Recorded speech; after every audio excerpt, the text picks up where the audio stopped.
नमस्कार दोस्तों, मैं भगवती सक्सेना गौर आज आपको एक कहानी सुना रही हूँ। हसीन यादें। मेधा बहुत खुश थी। आज उसकी परदादी जो उसके घर आ रही थी। बहुत से मेहमान आ चुके थे। मैरिज हॉल में चारों ओर रिश्तेदारों से चहल पहल थी। हो भी क्यों ना, परिवार की होनहार बेटी मेधा नाम के अनुरूप बहुत बुद्धिमान थी। आज उसकी शादी थी। कल ही उसके जीवन के राजकुमार उसे घोड़े पर तो नहीं पर हवाई जहाज में उसे विदेश अपने घर ले जाने वाले थे। मेधा इंजीनियर बेटी ने स्वयं ही मैनेजिंग डायरेक्टर राजकुमार को जीवन रूपी स्वयंवर से चुना। दिन भर शोरगुल के बाद होटल में हिंदू रीति रिवाज से विवाह संपन्न हुआ। मेधा ने अपनी मम्मी से कहा, बड़े दिनों बाद ये एक रात मुझे मिली है। मैं चाहती हूँ कल यहाँ से विदा होने के पहले आप तीनों पीढ़ी के साथ मम्मी, दादी, परदादी के साथ कुछ वक्त बिताऊं। नींद पूरी हो ना हो, पर ये नजारा पता नहीं फिर मिले ना मिले। जरूर बेटी। और भोजन के बाद सब एक कमरे में गुफ्तगू करने में लग गए। मम्मी और दादी दोनों ने मेधा से उनके विवाह और विदाई के बारे में बातें करी। हंसी मजाक चलता रहा, पर सब एक सा ही लगा।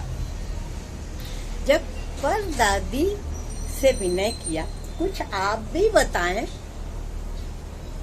कैसे आपकी शादी हुई, विदाई हुई, आपको कैसा लगा था? सुनो रानी बिटिया, मेरी बातें सुनकर तुम हंसोगी।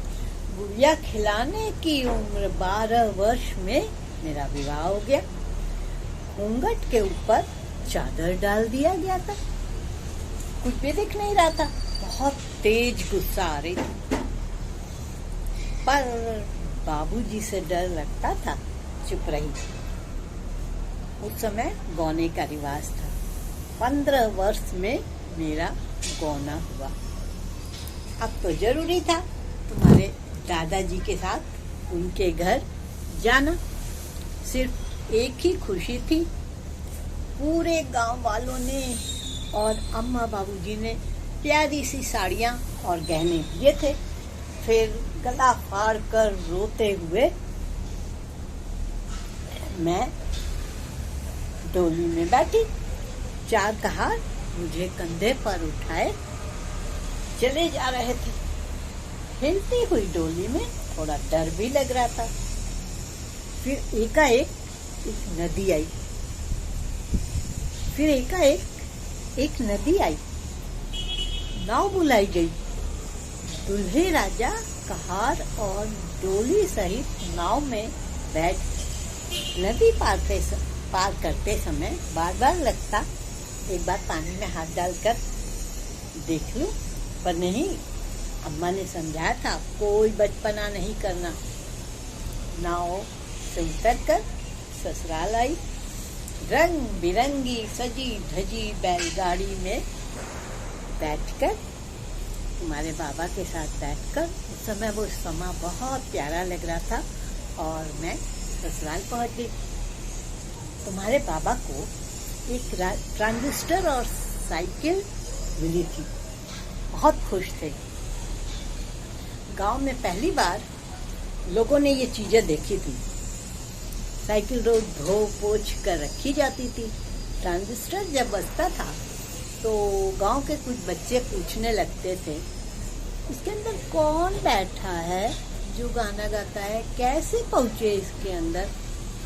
बिटिया रानी, वो समय और आज का जेट युग कितना अंतर आ गया है। मैं बैलगाड़ी में ससुराल आई और तुम हवाई जहाज में जाओगी। जुग जुग जियो, सौभाग्यवती भव। उसके बाद थके मांदे थे।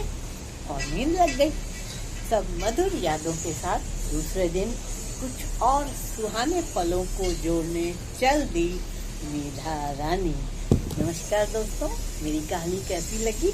लाइक और सब्सक्राइब जरूर करें मेरे चैनल को। नमस्कार।